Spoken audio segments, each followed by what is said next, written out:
Dragi gledatelji i slušatelji podcasta Između redaka, dobrodošli u novu epizodu. Ne događa se često da nas posjećuju inozemni autori, a pogotovo kada ti inozemni autori pišu o Hrvatskoj. No to se danas mijenja. U gostima imam novozelandsku autoricu P.J.McKay, a u sljedećih 40 minuta otkriće nam sve o svojoj debitantskoj knjizi o Hrvatskoj. Vrijeme otkrivanja. Hi PJ, and welcome to Croatia. Thank you. We were talking before the shooting about your name actually, because I couldn't Google it, I couldn't find it on the internet, so please explain why PJ on the book and what is your real name. Okay. Well, please call me Pip or Pippa. Thank you. That's I'll call you PJ, easier. it's cool. Yeah, P.J.McKay, you know. No, the reason I chose it was because when I was thinking what name do I put on the book, obviously you usually choose your own, but I checked and there was another writer in Australia who was P.J.McKay, and I thought, okay, what else could I use? PJ was, my middle name is Jane, and PJ was a affectionate name my dad used to call me. So I thought, okay, that's nice, you know, P.J.McKay. But that's actually really professional that you Googled it before and not just put your own name and that's it. So yeah, kudos to that. Thank you. So you came to us from New Zealand. When did you arrive to Croatia? How was your trip? And what is the purpose of your... I'm sounding like the people on the border. What is your purpose of coming to Croatia? Of the trip? Well, my purpose is to be here when my novel, when it releases, which is just really exciting for me. I came with my husband and we arrived here yesterday, so that was Monday the 6th, and it took us, basically we left New Zealand on Saturday and we flew via Dubai, had a few 24 hours to acclimatise, kind of, and then arrived. Yeah, the temperature is much nicer here than what it was in Dubai. And I was sick of seeing sand by the end of it. And how long are you staying and what are your plans? After this, the main book promotion is today, so that's lovely. And then we will go and do some touring. I've been to Croatia before, but I've never visited Istria, and my husband hasn't been to Plitvice Lakes. So we're going to Plitvice first, and then Istria, and spending about 8 or 9 days there, and then we're also going to go into Slovenia and have a little tour there and then come back to Zagreb. So. I have to ask because I was vacationing in Istria since I was a small child, so where are you going to Istria exactly? Well, we're going to, we've picked out different places around. Labin we'll go to first, and we'll definitely go to Pula. Ravine, I think we have 3 nights there, Motovan, then back to the coast and up. Yeah, I think all the best parts. And we have a car. We like to just, you know, hang out in a place and check it out. But from what I could see, there's so much to see and explore. And I like the fact that that it's like the heart shape, and yeah, there's something. I just thought it would be perfect. Yeah, it's beautiful. You will have fun there. You mentioned Slovenia, and you've mentioned the tour. Is it a book tour or just your tourist tour? No, just tourist tour. Okay. Yeah, for Slovenia, just another place that we hadn't been to. Yeah. So tell me a bit more about your book, because we usually are really looking forward to international authors because Croatia is really small and we don't get visited a lot, but there's also a special story with your book. There is, yeah, and I guess I should also say New Zealand is also very small. So, how many people are there in New Zealand? Similar to Croatia. Oh, seriously? I thought that it was bigger. 5 million, yeah. Okay. So similar size. Which so you know everything. which is nice.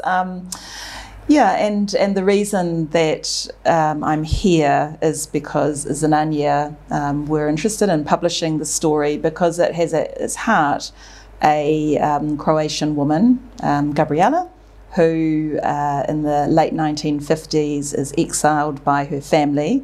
She holds a secret. She is basically forced to go to New Zealand and make her way there. and which she does as a new immigrant. So part of the story is definitely looking at what it's like to be an immigrant in a strange country.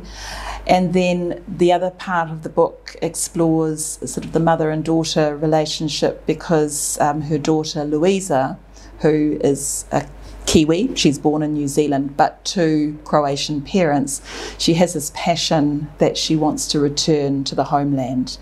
And she's very annoyed at her mother, because her mother has this secret and she's cut herself off from her family on Korčula. Her brother Josip, who's still alive, and his family, and Louisa wants to sort of experience that culture, so she goes behind her mother's back to come return in 1989 to try and unpick her mother's story. So yeah, that's kind of the genesis of the book. I know that for an author, the most annoying question is, where did you get the inspiration for your book? But since you're a debut author, I don't think that you find this question boring yet. So what was the inspiration for the book? I don't at all. It was a slightly funny story. I chose to sign up just randomly for a creative writing course in New Zealand. It was a 6-week course. I thought that would be fun. It was a whim, honestly. I never actually thought that I would write a novel. So I went along to the course, and the tutor said, okay, well, what's your idea? What are you going to write? I didn't actually have an idea. So he said to step yourself back over your timeline, over your life, and then walk your way through it, and there'll be something that will be inspirational, something that will stick. And I walked myself back to 1989, and at that stage I was in my early 20s. I was on a big backpacking adventure. It's a common thing with Kiwis and Australians to put their backpack on and come right to the other side of the world and see as much as you can. Very cheaply. So I was with a girlfriend, and we chose to come into Yugoslavia, as it was then, through a very little known border crossing, and we got ourselves into some trouble as young women.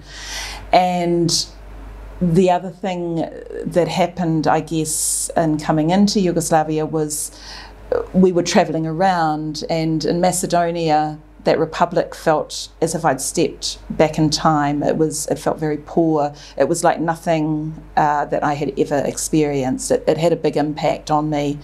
And then when I came to crossed and came over to Croatia, and I visited Dubrovnik, it just stole my heart. And I'll never forget that impression I had as a young woman, to see the beautiful Straden and the limestone and those buildings that had a very Italian sort of feel. It really felt like I'd arrived in Europe, which, you know, I had only dreamed about before.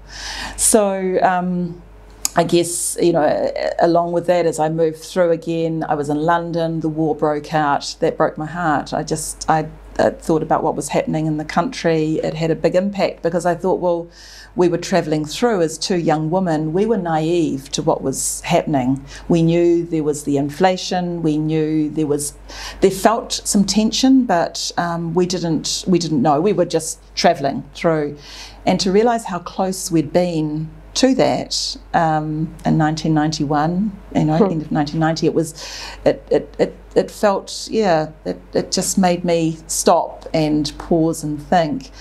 And then I also had got to know some very wonderful friends through the Croatian community. They were part of our school group with my children at that school, and I got to know a particular family, and my friend Louise, her mother, Tonka, she told me the story about when she had come to New Zealand from the island of Suchirai. Island or coast? Suchirai is island, I think. Yeah. So she. I'm terrible in geography. Okay, so, well, yeah. she came. Yeah, she came to New Zealand in 1959, and she told me about the journey she'd had, the problems she'd had when she'd arrived, how it was for her as a new immigrant. And I just sort of thought, okay, how can I make a story out of this? And so I just thought, okay, why don't I have a woman coming from, I chose Korčula because although I hadn't been at the time, I could see that the architecture was very similar to what Dubrovnik was. I'd written very good travel diaries, so I knew I would be able to describe it, and also with the Google images and things like that. I wanted Gabriella to come from an island to an island, from from Hoću to New Zealand, and I thought, well, okay, I need to make this into an interesting story. So she's coming with a secret, and she's been exiled against her will to a country, and she has to make her way. How is that, and how long can she hold on to that secret? Well, as it turned out, she holds on to it for 30 years, and her daughter Louisa, who is a very proud Croatian Kiwi and really wanting to return to the homeland and to sort of discover her roots, I guess. It's very important to her. She comes behind her mother's back to try and uncover that secret. And that was the premise of the novel. And from there, I just started to write, or to learn how to write, I guess. Yeah. I mean, is it common the other people from the group wrote an actual novel after the workshop? Not in that particular group. There were, I think, there was a children's writer who had a book published, and I know there's one woman who's very close to finishing her book. I basically, I said it in the interview we had before, that it was a story that just grabbed me and it wouldn't let me go. So even though I had signed up for that course just as a thing to do for 6 weeks, it just captured my interest and it wouldn't let me go. And so then I just kept writing and trying to get some of the story down. And it was in beginning of 2017 that I was accepted into a master's course at the Auckland University, and that was a small group of 12 other writers who were also trying to write their first novel, or their second, in the case of Rosetta Allen, who was on the course. And it was that course, that master's course under Paula Morris's guidance, where I kind of got the roadmap for the novel and was able to sort of see how it had to be written and what the shape of it would look like. Because when I'd gone into the course, I had where I started writing was with Louisa's story, because that was what I knew, because here she was coming on that same trip that I'd made into Macedonia. So that's where I started. But Paula Morris said, Pip, if this is Gabriella's story, so she has to tell the story. Louisa can be part of it, she can be part of drawing that story out, but it's Gabriella's story to tell. So she said, you have to start with Gabriella, and she has to tell the story in first person, because she's withholding a secret. And so that's where I got going. And unfortunately with the masters, we don't, to get your masters, you don't have to submit a full novel. You have to submit 40,000 words, and so that's about a third of a novel, half of a novel, that kind of size to get your masters. But unfortunately, she didn't come up with the roadmap until the middle of the master's year. So you can imagine, I was then furiously writing, which is not a bad thing, right, to have a deadline. So to actually get those first words out of Gabriella's before I had to hand in, and at the end of the year.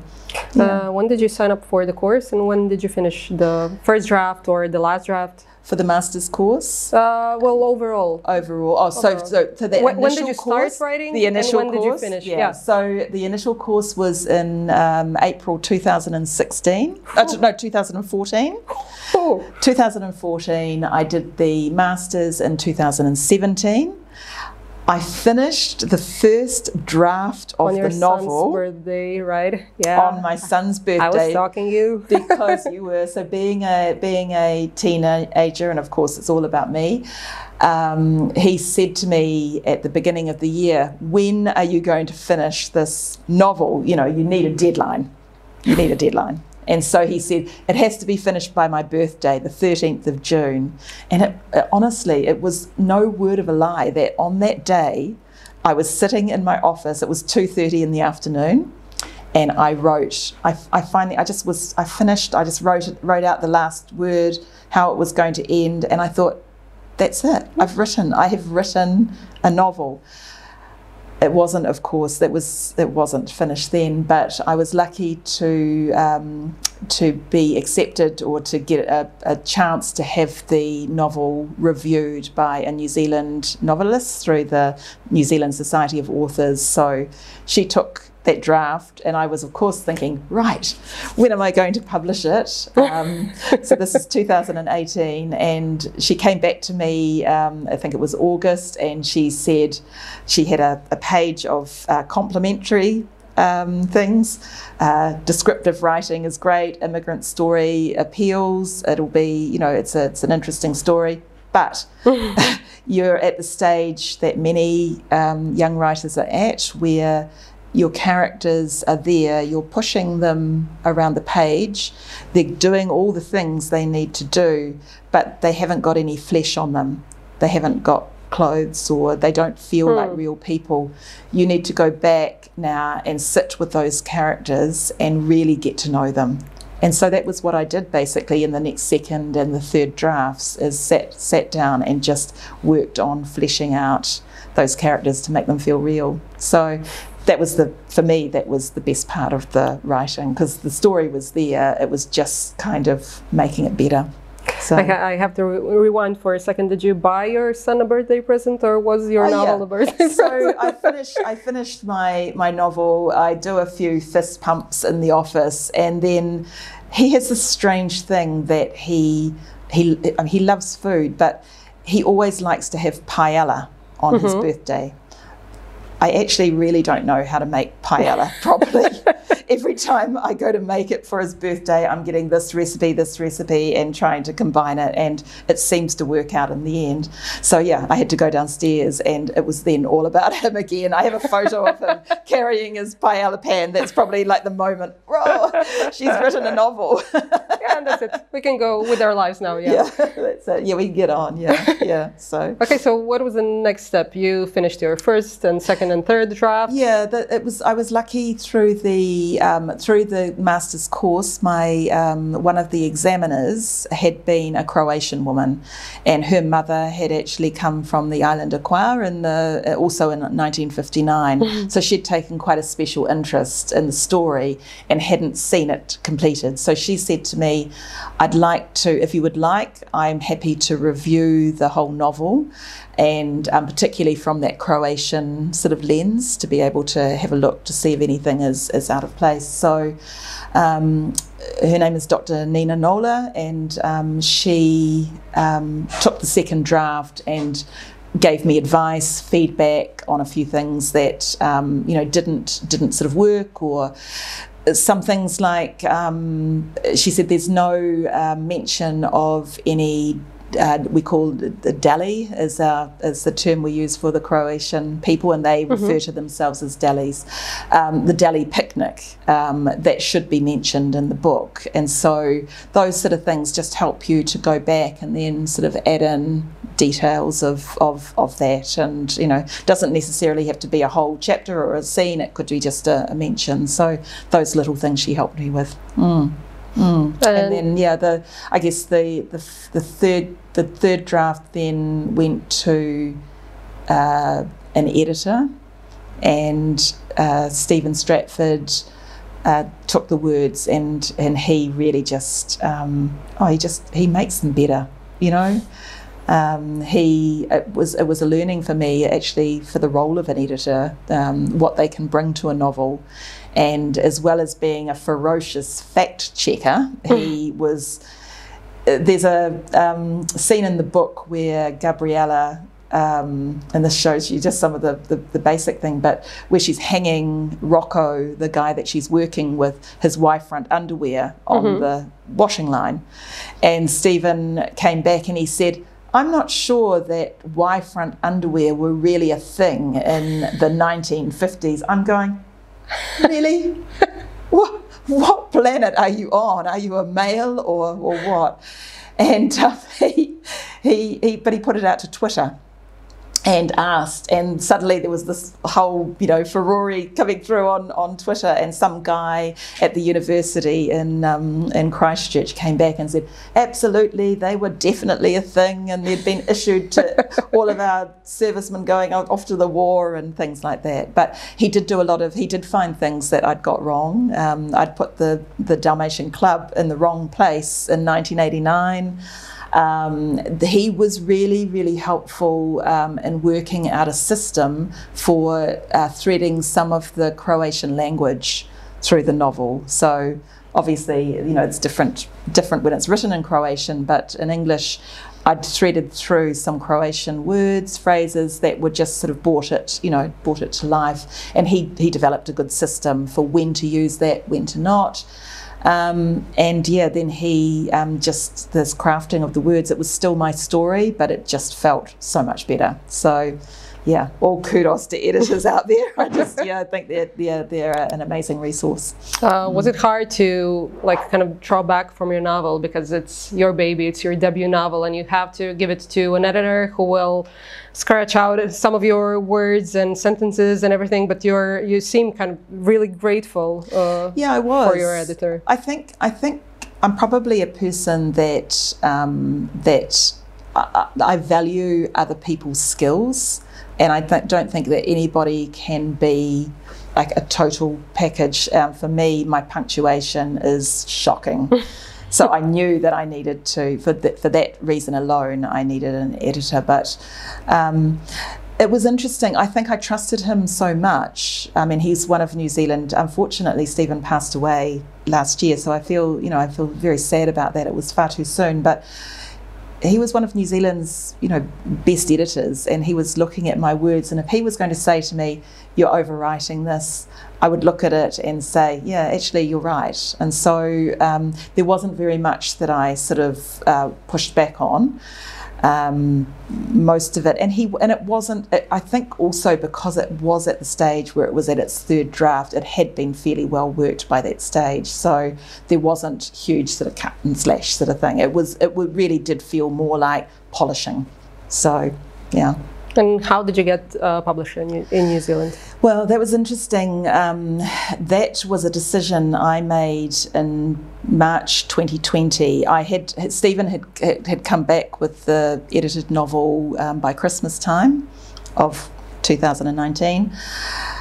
New Zealand shuts down in January and February. It's sort of like holiday time, and it's hopeless to try and send it out. And then COVID hit, and I just thought, actually, life's too short. I had already shared it with a number of people, like my book club, who sort of read it and gave me really good feedback. And I thought, my mum had been sort of struck down with this mystery illness, it was actually another virus, but she ended up in hospital for a whole month, and we nearly lost her. It was a very unexpected thing, and she's now immunocompromised. And so when with the news of COVID, it felt like she could just be gone. It felt very real that we could lose her sort of at a heartbeat. And she had also been quite instrumental in the book in terms of just feeding me with inspiration sometimes from life in the 50s. I looked a lot at photos and things like that, and of course I wanted to have her be able to hold this book in her hands. So I actually made the decision that I would then go alone and publish it myself, and then that started off a whole new thing of learning about how to market and how to actually do this. But it just, everything fell into place for me. I had a friend who could, I asked if she would like to paint the cover, paint a canvas for the cover. She did that during the lockdown, and honestly, it was just like, it's perfect. We found a good photographer who could then, take the right image that we could then use. There's a company in New Zealand called Your Books who were able to, I knew could produce a book and print it. And my niece is a designer, so she was able to do sort of the cover layout and to work out how it's going to look and things on the spine and all the rest of it. So That was that. I'd already started in the November of the year prior when I'd given the novel to Stephen. I thought, okay, I'm going to publish this book however way. I need to sort of build up some sort of social media thing. So I started a Facebook and an Instagram page, and I'd gathered quite a bit of momentum even by March in terms of just the interest of, okay, well, what's going to happen? How do you do this? So I sort of took people along with me on that journey. I had a huge amount of serendipity and luck. In April, May, when I learnt that I had a prize that I had submitted for in the February, also just on a whim, which was the First Pages Prize, which was focusing on the, obviously the first sort of part of the novel. It's half a chapter, the hook of the novel, so that's what it's sort of celebrating, that thing of drawing readers in. I learnt that I had won that prize. So that was an international prize. The judge was Sebastian Folkes, a famous British author. So of course that was going to give, you know, a lot of kudos to it, which helped in the PR campaign which I'd organised. So it sort of just snowballed really, and it meant that I got a distributor who picked me up and could sort of put the books all around New Zealand, so that it was in the stores. There was the social media, there was the PR, there was, you know, interviews and what have you. And when it published in August of 2020, it just went straight to the top 10 list, and it sat on that list for 10 weeks. And so it was like, oh my God, you know. And I was also able at that time to do quite a bit of touring around New Zealand. So I did quite a lot of my own promotion, linking up with bookstores and coming and having interviews, talking to groups. Yeah, it just went like that. And then an agent picked me up. That was Nadine from High Spot Literary, and she contacted Zanania. And so I knew sort of by in May of 2021 that it was going to be published in Croatia. It's a dream come true. Yeah, I just wanted to tell you that please don't ruin it for other authors, because your story sounds perfect. Did you have any obstacles? Yes. During your way? Yeah. I think the main obstacle of going alone is just that thing of having to be that expert in marketing and all that. It's expensive, so I think, you know, that was, and it's not profitable. So, and I don't think for any author, it's hard to make a really good living as an author. So I think that's probably been one of the things. It's been really hard as to make impact in overseas markets. So, for example, I only concentrated on releasing a paperback version in New Zealand, so that was my focus. It did really well, and I thought, okay, this can do well in other markets. So in 2021 I released a ebook and the audio book, and I did lots of learning as to how to do that, but that's been quite hard to get a foothold without having the backing of a publisher.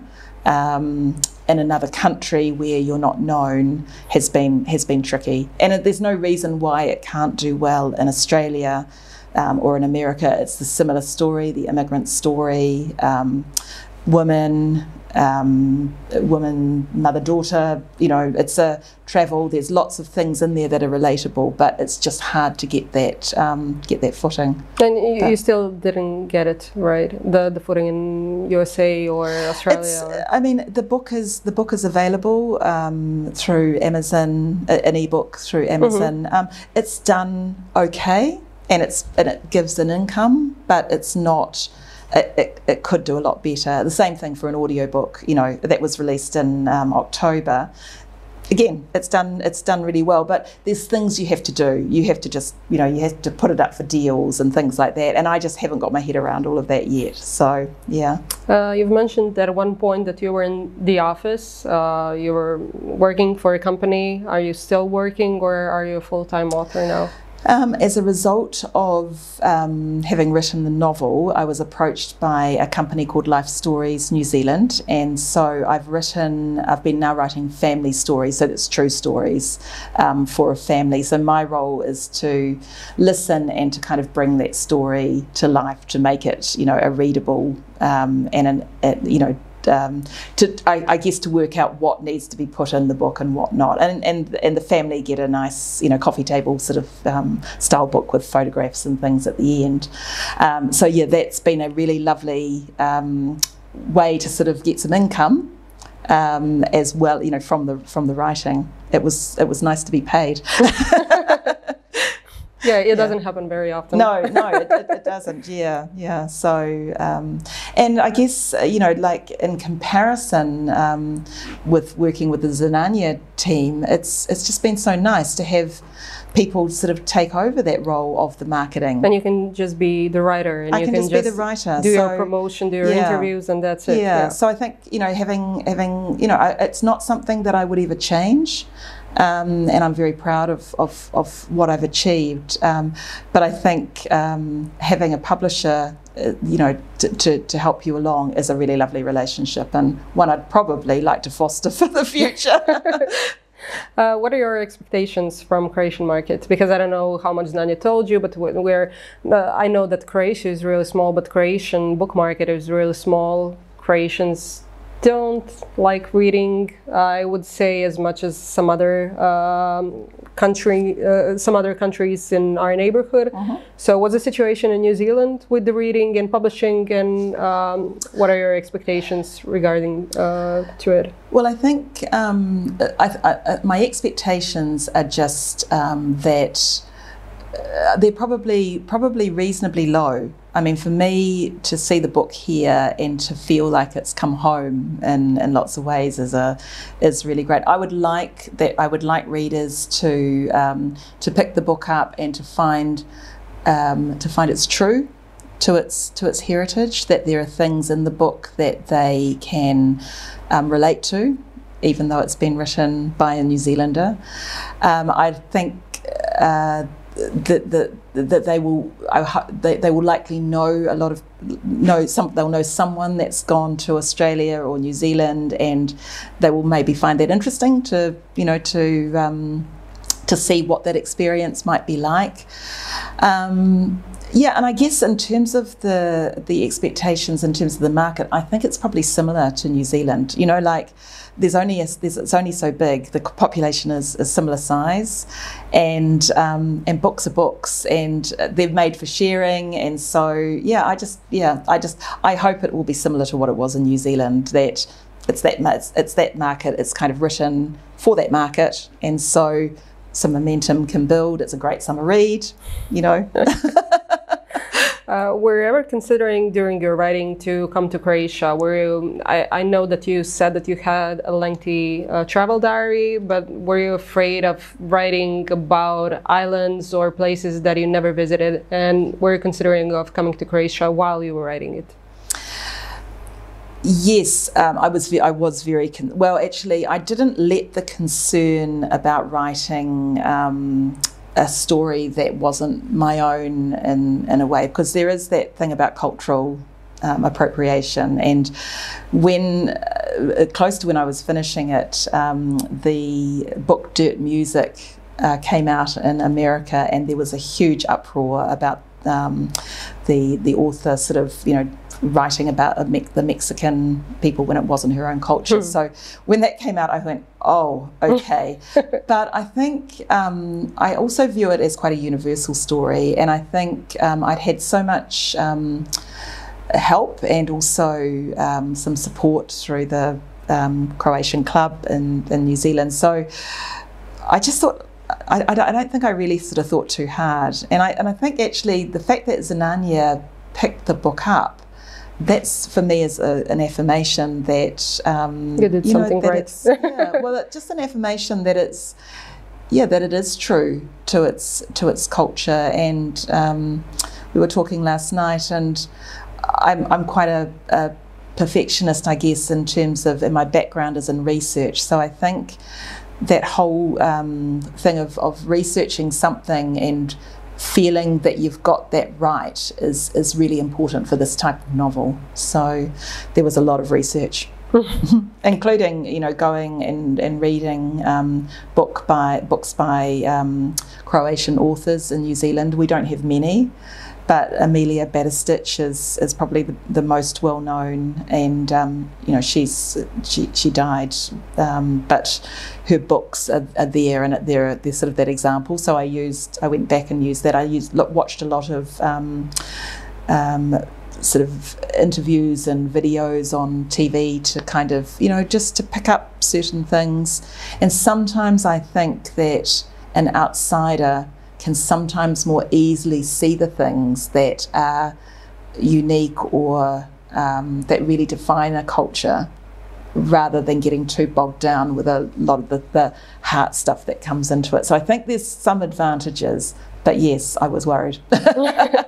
I think what's really interesting is that we always kind of receive it as flattering when someone is writing or talking or making a movie about Croatia. So I think that it will be very well received, but what's more interesting is that I think that your book will be better received than if Croatian writer wrote that story. That is such a weird thing. Yeah. Because it is the same in New Zealand. Yeah, that's what I wanted to ask you. Yeah. So thank you for coming back around to that, because you don't like your own authors, right? No, it is getting better. It is definitely it is definitely getting better. But there is a weird thing that that New Zealanders think that somebody from another country that they can write better than their own people. So I think it is the tide is turning in New Zealand. So I really hope that in Croatia that the same thing happens, because there is absolutely no reason that those books are, you know, that they're often better. You know, so but that is an interesting parallel. We're afraid, since you're writing about a really painful period in Croatian history, and it's really sensitive. 30 years after, it's still sensitive, and people are arguing about it. We're afraid that you will step on someone's toes while writing about the pre-war stuff. Not so much with that, because the book. The only focus in that period is as it was building, and I think it was an outsider's view, and which we actually did get while you were traveling. Yeah. So, and I don't think there's there's certainly no commentary on that. I think I was probably true to the passion of you know, some of that independence, and also the views of the older and the younger people. For example, with Louisa's uncle Josip and his children, there was a disconnect there, that his daughter was really fired up and thinking, how can you want to have the old ways, you know? But I think that's probably true for anything with, you know, young and old in any culture. There's that push to try and for change, and so I don't imagine that would be an issue with this book. That it's really more a historical place mark. Important to have that in, that it was real. Yes, that was what was happening. A little bit of commentary, but not much else. No sort of certainly no opinion or anything to sort of to step on anyone's toes. Okay, we'll see. Do you think so? Yeah. Well, it would be interesting to know. Yeah, it would be also good PR. Every PR is a good PR. Well, true. Yeah, true. Another question that every author hates is, what are your plans for the future? There is, I mean, when I wrote the book, I actually was determined, yes, they'll definitely... Just to finish it, right? They'll definitely, well, first of all to finish it, and then yes, of course, there'll be a sequel. That is brewing. So the sequel for this book? Yeah, I think there is a sequel. I think it does call out for it, but I think it you know, it's that thing about feeling that passion again for that story and how it's worked. I have got some ideas. The other half of me thinks, no, don't go down that line. Of course, if you're going to be an author and true to yourself, then you write something completely different. I don't know. I think the main thing for me is when that passion, just like this book, when that passion grabs me and it won't let me go. And I think because it takes such an effort and a commitment, it needs to be there. I don't want to do it for the sake of doing it, sort of thing. Do you worry about writing the second book? Because when you were writing the first one, no one had any expectations from you other than your family or your son. Yeah. Now you kind of have some audience in New Zealand and you will have some in Croatia. Do you think that the pressure will build up in that way? Yes. Or it will be motivational, maybe? I think more motivational, because Right. I think it's been one of the nicest things has been hearing from readers and hearing their reaction and whatever. Of course, there's negative reaction as well. There's reviews that are bad. Yeah, too, I just wanted to ask you that. You just go, oh, that person, it just is not their type of book, or they or a horrible troll. Yeah, or a horrible troll. You know, you can't you can't stop that, and really that's been pretty minor in my case. Probably what I do hang on to is those emails that readers send me, and it's you know, like I think people go, oh, should I bother? Absolutely. It's so nice to have somebody contact you, whether they're Croatian, whether they're not Croatian at all, maybe they just they enjoyed travelling here, that they take the time to write and say, look, just loved your book and didn't want it to end. And so it's those sort of comments, I think, that give you confidence. What is the worrying thing is that you haven't learned anything from writing this. It's going to take another 6 years. Surely it can't take that long. Well, if you ask Markus Zusak or George R.R. Martin, it can take even longer. So be prepared. Yeah, well, I do hold on to Markus Zusak because I saw him at a writers' festival in New Zealand. I think it was maybe around 2018. And after the book Thief, he said it took him, I think, 12 years to then write like that, Bridge of Clay. It was, and so I thought, okay, well, if it can take Markus Zusak that long, then what's the worry? Why worry? Relax. Do you think that the writing will be easier now that you've worked with a lot of editors, or do you think that maybe you will also put a weight on yourself just to write better than you did with the first one? I'd like to think I could. I've learned and can write better. I certainly, when I read now, I read in a completely different way. So I'm reading and go, I can see what you're doing there, you know, author, or you've taken a very easy way out there, sort of thing. So it becomes more of it's a different way of reading, a critical way. Yeah, I'm inspired by writers who write really well. You know, like that. I still want to be that person, and I know there's so much more that can be done. So absolutely, yeah. So you still like reading? Oh yes, yeah. Because it's not like you're reading a book and oh, this is really great. I can't write like that. I will shut it down because I can't stand it. Yeah. No. So is there any books that you could recommend us for summer read as well?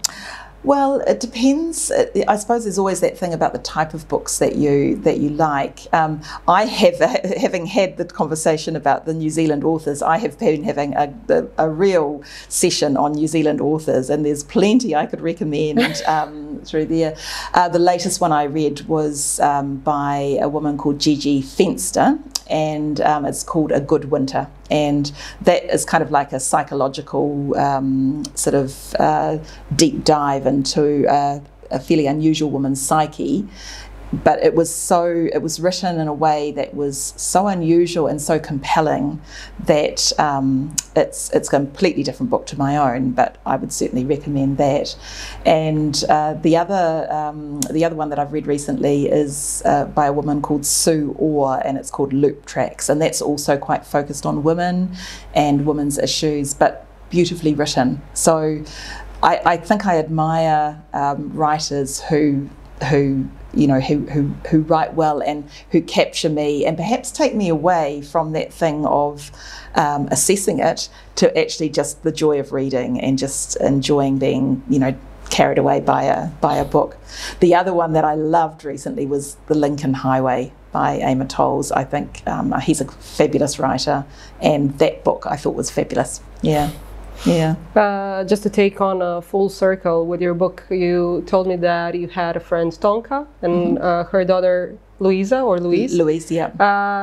Did you take your name for the name of the daughter for your book? The book is dedicated to my grandmother, and whereas my name is Philippa, her name was Phyllis, but her middle name was Louisa, and it's always been a name that I've liked. So I Louise, my friend, was inspirational for that, and her physical characteristics are also, Louisa is tall and she has this mop of curly hair. My friend Louise is like that. That's where it stops. I mean, I think, that those are the sort of inspiration that I decided, okay, I'll call her Louisa because it was my grandmother's middle name, and my grandmother had wanted me to write our own family story.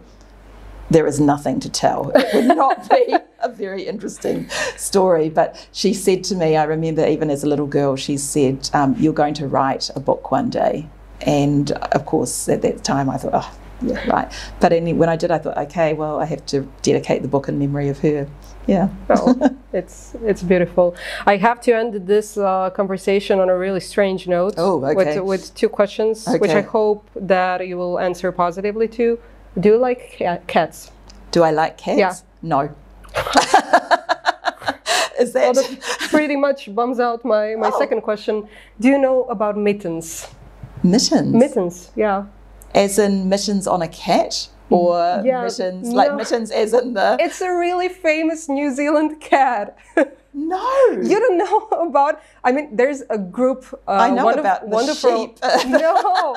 There's a group of wonderful life of mittens, and people from all over the world, including me, are in the group. Really? And it's about, I think that it was a Wellington cat, and now he lives in Auckland, and he was really, really famous. He actually got the town keys from the mayor. He was a local celebrity. Oh my God. So I was kind of hoping to talk to you about mittens, but this is really disappointing. That is really disappointing that I can say to you that if a cat walks into the room, I'm like looking at the cat, trying not to make eye contact because the cat is going to jump. Just stop it.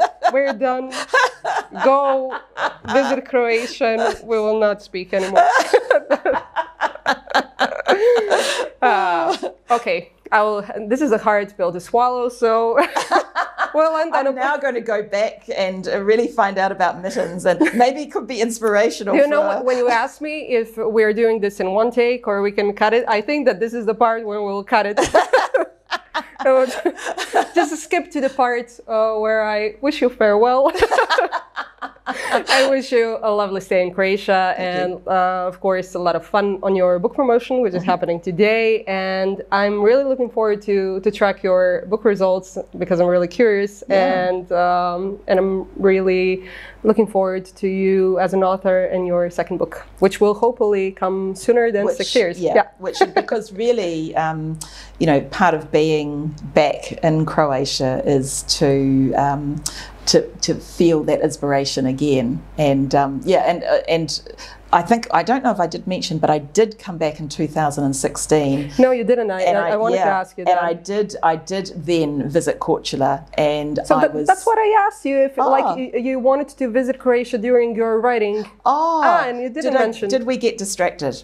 Probably. I was thinking about cats. You obviously weren't, so. Okay. So you did visit? Okay. Yeah, no, I did, and it was perfect, obviously, to be able to walk around and take photos and just soak up the atmosphere. So, yeah, absolutely, I've used those photos to go back to and to help with the writing. So yeah, it was a two-stage thing. There was the 1989 trip, then a long hiatus until 2016, and now thankfully I'm back again in 2022. Perfect. I'm really looking forward to you visiting us again, and hopefully when you do visit with your second book, You'll come here in the studio and we'll talk about middens, right? Yeah, we'll talk about it. I will be well researched by then. There will be not a thing I don't know about middens. Thank you very much. It was lovely meeting you. Thanks, it was perfect.